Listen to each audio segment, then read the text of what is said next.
What is your "it will be fine"? Narrator, it was not fine. Moment. Went to drop in on a 14-foot half pipe. First time on anything larger than 6 feet. Stood there for a while and just said fuck it and started leaning forward. Next thing I remember is waking up in a puddle of blood while people yelled at me to stop bleeding on the ramp.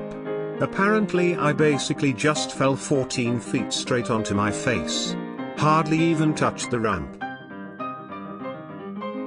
This guy stubbed his toe at my gym. It was kinda funny. I'm showering and all I hear is, "Oh fuck, fuck fuck fuck" super loud. I come out of my stall and walk over to the change area and there is this guy I used to talk to occasionally, and he's sitting there and his toe is bleeding like crazy. I asked him what happened and if that was him who yelled, and he says yeah, he just stubbed his toe on the way out of the shower. They had these little lips at the bottom, like you had to step up about 3 or 4 inches when you opened the door and got out, and "I'll be fine." It did look kinda bad, but whatever, dude said he was fine. I don't see him for like a few months, maybe even half a year, then finally he's back at the gym. I ask how he was doing, and he tells me the stubbed toe got some crazy infection, and they almost had to amputate this foot. It was not fine. Cut my finger when I was opening a Chinese package of star anise with a serrated knife. Yes, I am a stupid person.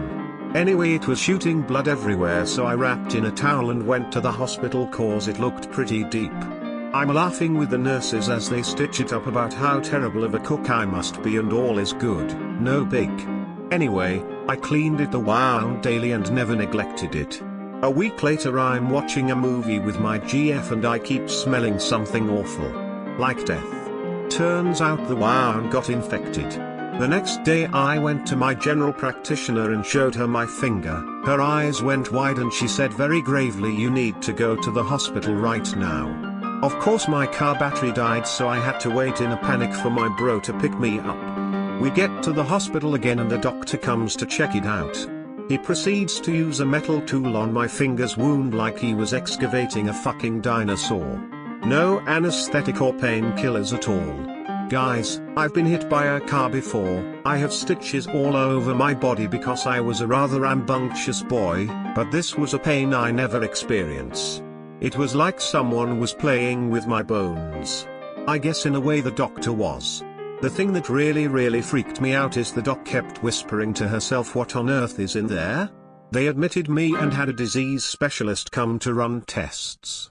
I'm a professional musician, so I cried and begged my girlfriend to make sure the doctors know that I am not going through surgery unless absolutely needed.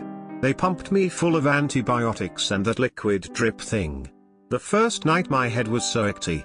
Like a bunch of fire ants were crawling on it.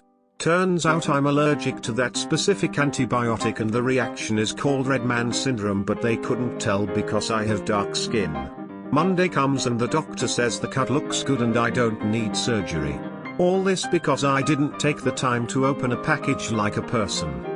TLDR, small cut turned into a terrifying infection. I'm not crazy, I should stop taking my medication.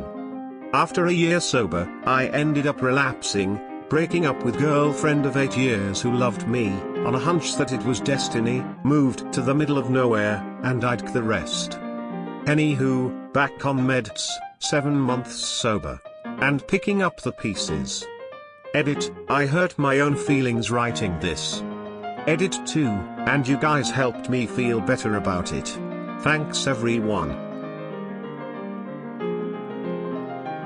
After she'd been gaslighting me for weeks, I found out my ex of 3 years, who I was living with for 2, was cheating on me.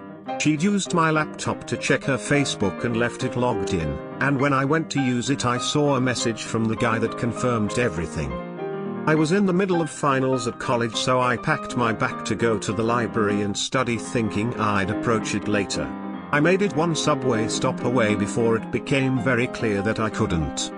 What's weird, is that after I got out of the subway and had finally picked up her calls, I'd sent her a photo of the message, which I took in case she tried to gaslight me again. She was in the midst of finally admitting she was cheating when I saw a group of people walking by with t-shirts that said Team Fidelity, and I literally thought it might be a joke. That shit wrecked me. I've never loved anybody the way I once loved her.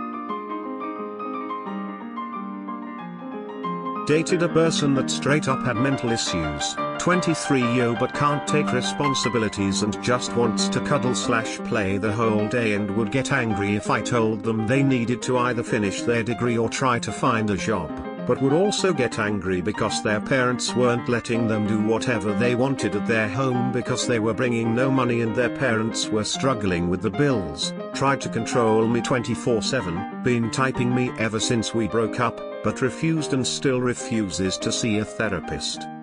My best friend warned me about that. I told her it would be fine. Yeah, it was not. That person dragged me into absolute hell. My best friend grabbed me one day and made me listen to an audio I sent her crying to make me realize how hard was that person fucking me up. We broke up that day,